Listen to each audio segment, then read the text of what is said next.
जो स्त्री अपना कल्याण चाहती है, गोस्वामी तुलसीदास जी की चौपाई के अनुसार, जो आपन चाहे कल्याण, जो अपना कल्याण चाहता है पुरुष और जो अपना कल्याण चाहती है स्त्री, वह पर पुरुष और पर नारी से बचे। इस संसार में सबसे खतरनाक, सबसे बुरा क्या है, सबसे बुरी क्या है, बुरी वस्तु वह क्या है? तो शास्त्र कहते हैं पर स्त्री और पर पुरुष दोनों ही सबसे बुरे हैं। पर स्त्री सबसे बुरी है, पर पुरुष सबसे बुरा है। पर नारी पैनी छुरी, तीन तरफ से खाए, धन हरे, यौवन हरे और घोर नरक ले जाए। इसलिए वह व्यक्ति अच्छा है जो पराई स्त्री और पराई पुरुष से बचा है। इसलिए आपको भी इस बात का ध्यान रखना चाहिए कि हम किसी पराई स्त्री के चक्कर में बिल्कुल ना पड़ें, किसी पराई पुरुष के चक्कर में ना उलझें, क्योंकि जीवन भर आदमी नाम इज्जत कमाता है और एक जरा सी गलती में वो नाम इज्जत मिट्टी में मिल जाता है। इसलिए स्वाभिमानी जीवन क्या है? स्वाभिमान से जीना है और स्वाभिमान से मरना है। स्वाभिमानी बनो। मर जाना अच्छा है, पर अपने चरित्र पर, अन्य गलतियां तो देखो माफ हैं। हमसे कोई गलती हो जाए, कहने में त्रुटि हो जाए, हमने कुछ कहने में त्रुटि कर दी तो वो गलती माफ है, आप माफ कर देंगे, परंतु चरित्र की गलती किसी की माफ नहीं होती। इसलिए आप सबको अपना चरित्र मजबूत रखना चाहिए। मर जाना अच्छा है, पर चरित्रहीन होकर समाज में जिंदा रहना अच्छा नहीं है, ऐसी मेरी मान्यता है। चरित्रवान बनो। सबसे बड़ी संपत्ति है चरित्र। रामचरित्र सुनवे को रसिया, राम लखन सीता मन बसिया। राम के चरित्र की ही पूजा होती है। आजकल छोटे छोटे बच्चों को माँ बाप शायद ना समझा पाए, ना सिखा पाए। आजकल लड़की लड़के स्कूल कॉलेज के बहाने ये माँ बाप से दूर हो जाते हैं, अपना अलग रहते हैं, अलग पढ़ते हैं, और वहाँ इन्हें किसी से प्यार हो जाता है, प्यार होता है और ये दुष्कर्म कर लेते हैं, और अंत में फिर किसी और पुरुष से उसका विवाह हो जाता है। कई बार ऐसा होता है कि लड़की किसी लड़के से प्यार करती है, लड़का किसी लड़की से प्यार करता है। प्यार तो किया और आपने प्यार में अपने रिश्ते भी बना लिए, लेकिन दुर्भाग्य से आपका विवाह ना हो पाया, तो दूसरे के संग आपका विवाह हुआ। फिर वो स्त्री जो ऑलरेडी किसी पुरुष के संग रह चुकी है, अब वो अपने पति के संग रहेगी, तो क्या उसे समाज, चलो समाज की छोड़ दो, कोई नहीं देखा, कोई नहीं जानता, फिर भी भगवान तो जान रहे हैं। क्या आप अब अपने आप को पतिव्रता नारी कह पाओगी सारी जिंदगी? किसी से मत कहो अपने आप से, मैं आपसे झूठ बोल सकता हूँ, लेकिन हर व्यक्ति किसी और से तो झूठ बोल सकता है, लेकिन अपने आप से झूठ कैसे बोलेगा? कोई भी व्यक्ति अपने आप से झूठ कैसे बोलेगा? आप जमाने को झूठा बोल सकते हैं कि जी मैं शुद्ध हूँ गंगा की तरह, पर आप अपनी आंखों में आंखें डाल के बताइए कि आप ठीक हैं कि नहीं, आप पवित्र हैं कि नहीं। इसलिए हर लड़की को ये बात समझना चाहिए, हर लड़के को ये बात समझना चाहिए कि जब आप किसी की पत्नी बने तो बिल्कुल पतिव्रता नारी ही बने। जो पत्नी अपने पति के अतिरिक्त स्वप्न में भी, अब आप तो शादी के पहले ही संबंध बना चुके हैं किसी से, तो ये व्यवहार तो किसी वैश्या का हो सकता है, पतिव्रता नारी के ये लक्षण नहीं है, ये पतिव्रता नारी नहीं हो सकती। यदि आपने किसी और से संबंध बना लिया और फिर आपने शादी की, तो फिर आप समाज की नज़र में तो भले अच्छे हैं, क्योंकि किसी को कुछ ज्ञान है नहीं, पता नहीं, पर उस ईश्वर की नज़र में तो आप एक वैश्या ही हैं, क्योंकि ये कृत्य तो एक वैश्या का है। इसलिए कुछ गलतियां ऐसी हैं जो माफ नहीं हैं। खासकर रावण ने एक ही तो गलती की, सीता माँ को उठा कर ले गया, रावण ने कोई माता सीता के संग जोर जबरदस्ती थोड़ी की थी। क्यों जी? रावण कोई अपने कमरे में ले जाके थोड़ी माता सीता को रखा था। रावण ने केवल माता सीता का हरण किया, उनकी मर्जी के बिना ले जाके कमरे अशोक वाटिका में रखा। केवल नारी का, पराई स्त्री का गलत भावना से कोई पुरुष स्पर्श भी कर ले तो उस स्पर्श मात्र से भी उसका सर्वनाश हो जाएगा। यह रावण उदाहरण है इस बात का। पता नहीं लोग क्यों नहीं समझते, क्यों नहीं आप अपने बच्चों को ये शिक्षा देते कि वह चरित्रवान बने। आप अपने बच्चों को चरित्र की शिक्षा जरूर दीजिएगा। हर लड़की का चरित्र मजबूत हो, हर लड़के का चरित्र। पढ़ाई लिखाई करना बुरा नहीं है, पढ़ो, मन लगा के पढ़ो, पर पढ़ाई के नाम पर आप अपना चरित्र बिगाड़ लें, ये कौन सी समझदारी है?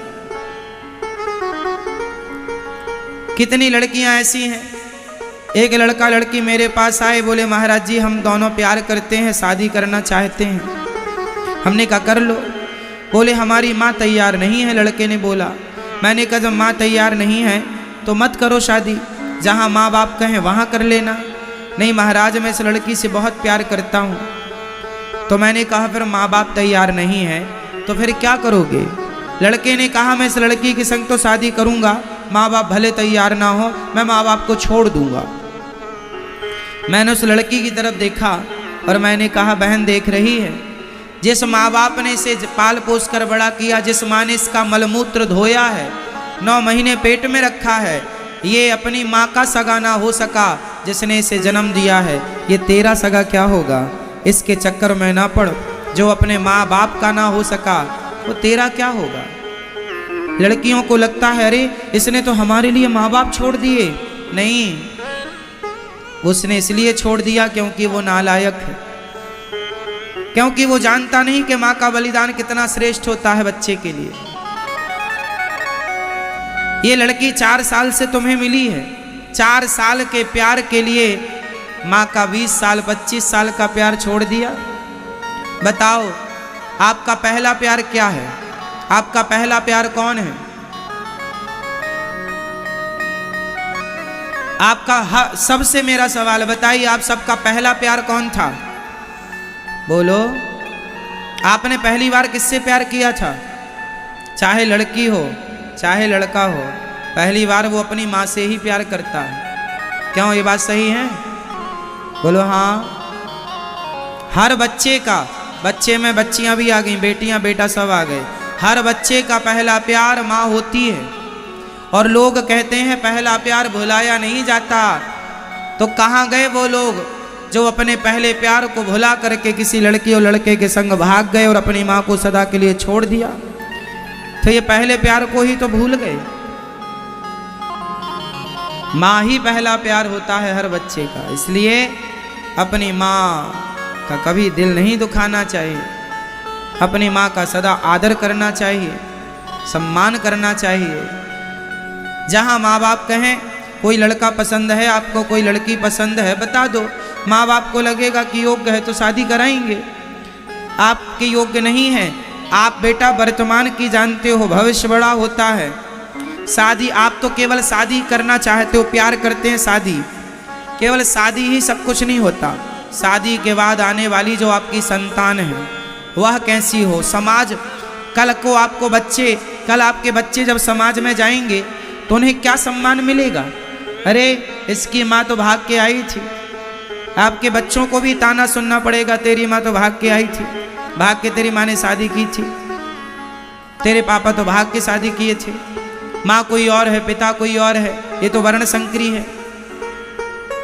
समाज में सम्मान नहीं मिलता ऐसे लोगों को, इसलिए आप श्रेष्ठ बने। जात समाज से भी श्रेष्ठ हो, कर्म से भी श्रेष्ठ हो, श्रेष्ठ बने सब प्रकार से। किसान खेत में बीज बोता है ना, समझिएगा, किसान खेत में बीज बोता है तो जो फसल स्वयं काटता है वो बीज नहीं बोता, सोसाइटी से अच्छी क्वालिटी का बीज लाता है किसान और फिर खेतों में बोता है, क्योंकि जितना अच्छा बीज बोएगा उतनी अच्छी फसल आएगी। बस यही है, माँ बाप जितने संस्कारी होंगे उतने अच्छे संस्कार का पुत्र पैदा होगा। माँ बाप वही है, एक खेत है, एक बीज है, और फिर फसल है संतान। फसल कौन है? फसल कौन है? संतान। अब आप जैसे होंगे फसल वैसी होगी। कई बच्चे बिगड़ जाते हैं। क्यों बिगड़ गए? क्योंकि कहीं ना कहीं गलती माँ बाप की है। बच्चों के बिगड़ने में गलती किसकी? आप लोग तो एक ही गाना गाती हो, महाराज हमारा बेटा सुनता नहीं है। यदि आपका बेटा नहीं सुनता तो आप असफल माँ बाप हो। आपका बेटा आपके कहने पर नहीं चलता सही रास्ते पर तो आप असफल माँ बाप हो। अरे एक मदारी भी बंदर को वश में कर लेता है, बोलो हाँ या ना? एक मदारी भी बंदर को वश में कर लेता है। सर्कस का मालिक शेर को वश में कर लेता है, हाथी को वश में कर लेता है। जब हाथी, शेर और बंदर को वश में किया जा सकता है तो तुम कैसे माँ बाप हो अपने बच्चों को अपने वश में ना कर पाए? इसका मतलब आप असफल माँ बाप हैं। यदि आप ये कहते हैं कि महाराज मेरा बेटा मेरी नहीं सुनता, तो ये आपकी कोई उपलब्धि नहीं है। आपको ये आपकी हार है, नाकामी है, आपकी अज्ञानता है। आपने अपने बच्चों को वो संस्कार दिए नहीं जो आप देना चाहिए था आपको। माँ बाप के द्वारा बच्चों को ऐसे संस्कार दिए जाएं कि बच्चे कभी रास्ता भटकने के पहले लाख बार सोचें कि हम ये रास्ते पर चलेंगे तो उसका परिणाम क्या होगा। कोई भी रास्ता पर चलने के पहले उसके परिणामों पर नज़र जरूर रखनी चाहिए कि हम ये काम करेंगे तो इसके परिणाम क्या होंगे। हम इस रास्ते पर चलेंगे तो इसके परिणाम समाज पर क्या असर होगा, औरों पर इसका क्या असर होगा। ये दास अनिरुद्ध, यदि मैं शराब पीने लग जाऊंगा तो बताओ, मेरे शराब पीते ही हमारे देश के तमाम वो लोग शराब पीने लग जाएंगे जो नहीं पीते कि अरे अनिरुद्धाचार्य जी पीते हैं तो हम भी पिए। मेरे एक गलत निर्णय से मेरे संग 1000 लोग गलत निर्णय ले सकते हैं और मेरे एक सही निर्णय से 1000 लोग सही निर्णय ले सकते हैं। इसलिए ये मेरी जिम्मेदारी है कि मैं किस रास्ते पर चलूं और अपने अनुयायियों को किस रास्ते पर चलाऊं। ये मेरी जिम्मेदारी है। पिता श्रेष्ठ है तो आप श्रेष्ठ हैं तो आप सही रास्ते पर चलें और अपनी संतान को उसी रास्ते पर चलाएं। राजा श्रेष्ठ होगा और राजा श्रेष्ठ रास्ते पर चलेगा तो प्रजा भी उसी रास्ते पर चलेगी, और राजा गलत गया तो प्रजा भी गलत जाएगी। इसलिए बड़ों का धर्म है कि वो सही रास्ते पर चले। अब बड़े बड़े लोग जुआ खेलते हैं, बड़े बड़े लोग शराब पीते हैं, तो बच्चों का क्या दोष है? बोलो। इसलिए आप शराब पिएंगे तो आप अपने बच्चों को कैसे, किस मुंह से कहेंगे कि बेटा तुम शराब ना पीना? मैं आज आपको कह सकता हूं कि आप लोग शराब ना पिया करो। क्यों? क्योंकि मैंने आज तक शराब का स्पर्श नहीं किया, इसलिए कह रहा हूं।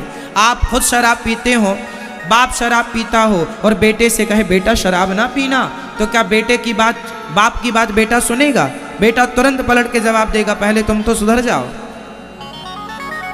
समाज को सही रास्ता वही दिखा सकता है जो खुद सही रास्ते पर चलता हो। जो खुद गलत रास्ते पर है वो समाज का सच्चा मार्गदर्शक नहीं हो सकता। इसलिए मार्गदर्शक की परम जिम्मेदारी है कि आप सही रास्ते पर चलें, और घर का मार्गदर्शक होता है पिता और माता। बच्चों का मार्गदर्शक कौन होता है? जोर से, जोर से, माता पिता। तो माता पिता जिस रास्ते पर चलेंगे संतान उसी रास्ते पर चलेगी। इसलिए आप शराब पीने के पहले 1000 बार सोचिएगा कि आपके शराब पीने का आपके बच्चों पर क्या प्रभाव पड़ता है, क्या पड़ेगा। आप मांस खाने के पहले 1000 बार सोचिएगा कि आपके मांस खाने के दुष्परिणाम क्या होंगे आपके बच्चों पर। क्या ये मांस खाना, शराब पीना क्या सही है? क्या झूठ बोलना, निंदा करना, चुगली करना, ठगना, लोगों को लूटना, क्या ये सही है? ये निर्णय आपको करने हैं।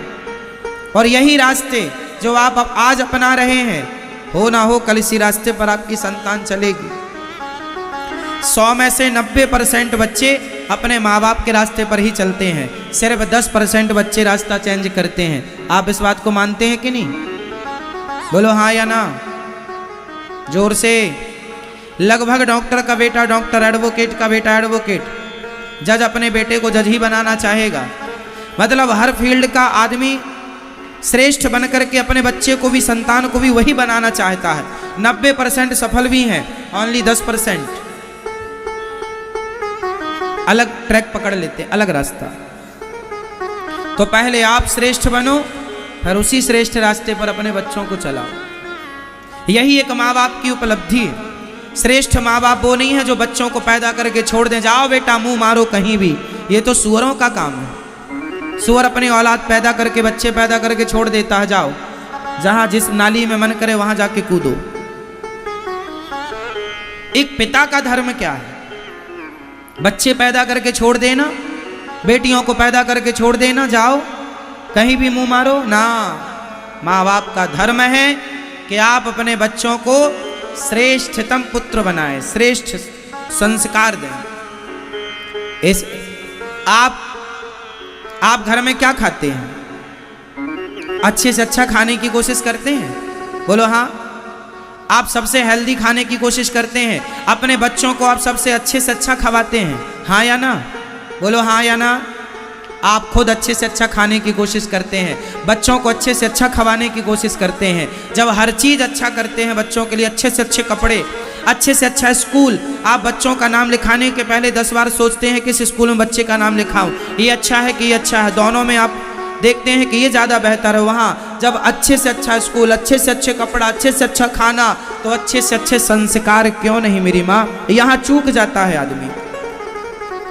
स्कूल तो अच्छे से अच्छा है, कपड़े तो अच्छे से अच्छे हैं, खाना पीना अच्छे से अच्छा, पर संस्कार अच्छे से अच्छा नहीं होता। यहाँ मार खा जाता है, मार खा जाते हैं माँ बाप। इसलिए आपको सफल माँ बाप बनना है। और सफल माँ बाप वही है जिनके बच्चे चरित्रवान हैं। आपका बच्चा भले एक क्लास कम पढ़ा हो, भले एक डिग्री कम हो, पर